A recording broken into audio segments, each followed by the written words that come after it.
manao sosikevitra ho any mpitondra mba hatongavana amin'izany fampandrosoana ny Madagasikara ary mba zahoany le vahoaka maranisa ny tombotsoa an'ity firenena zay manan-karena voalaza fantatra fa manan-karena fa ny fitantanana sy ny rafitra no mbola mila ahitsy. Ny sosikevitra ny ao anatin'io dia manao constat aloha, dia avy eo misy fe, dia avy eo misy sosikevitra. Dia ao anatin'io fantatra fa ny fitondrana ny fandimy teto Madagasikara dia tsy nahasay nanova io système économique io. Tsy maleo tena nefa ny firenena raha mahazo indépendance politique fotsiny, fa tsy maintsy afaka miary ary afaka mampandroso ny vahoaka sy ny firenena ao aminy izy sy ny vahoaka ao aminy izy. Dia izay zavatra zay no tsy say ny mpitondra ny fandimy teo, ka ao anatin'le document amizay dia hoe zao ny lalana, zao ny mesure raisina, zao ny sosikevitra, dia ohatra amin'izany dia ny tokony mba jerena ireo droits fondamentaux ny citoyen vahoaka malagasy, jerena ao ny besoins vitaux. Zany zavatra élémentaire, zavatra tokony atao mialoha.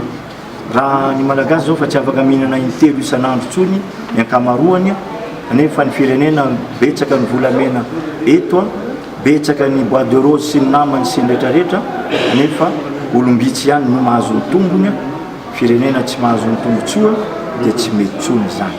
Dia zay no voala zao hoe ny richesse tsika zany dia tsy azo ahondrana brut tsony.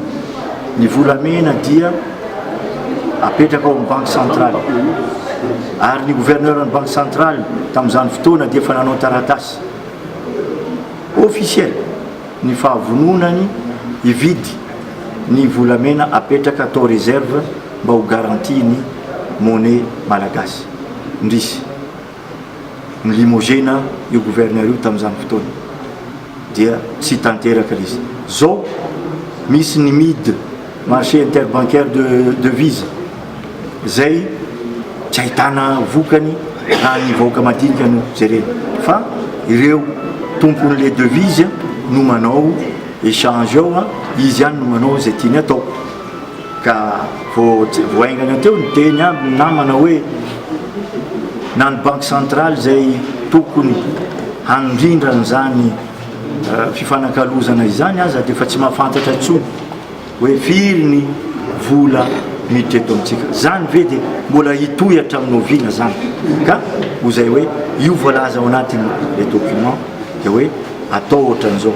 Zany comptoir de l'or zany betsaka tsika alaitsika amin'le amin'ny fambolena midadasika ny tany eto Madagasikara. Ny malagasy anefa na ny mpitondram-panjakana na ny opérateur dia tsy afaka manafatra raha tsy tracteur no ngeza indrindra, nefa misy engin ngeza noho ny tracteur zay mahavita hectare 10 anatin'ny adiny ray tany ivelany zay nahitan'izany, nefa tsy azotsika alefa aty. Te hanampy tokoa ireo bailleurs de fonds sy ny firenena namana, ahoana no ireo no mametraka ny conditionnalité, isika no mametraka ny conditionnalité hoe zao ny ilana ny vola, zao ny anaovanay azy, zao ny mahasoa ny firenena, fa tsy ireo no ametraka ny conditionnalité dia tsy afaka mandroso isika. Cautionnena foana ny fanakalozana mandeha ry dia na ny banque tsika dia lasa tsy fantatra tsony ahoana ny fandehany.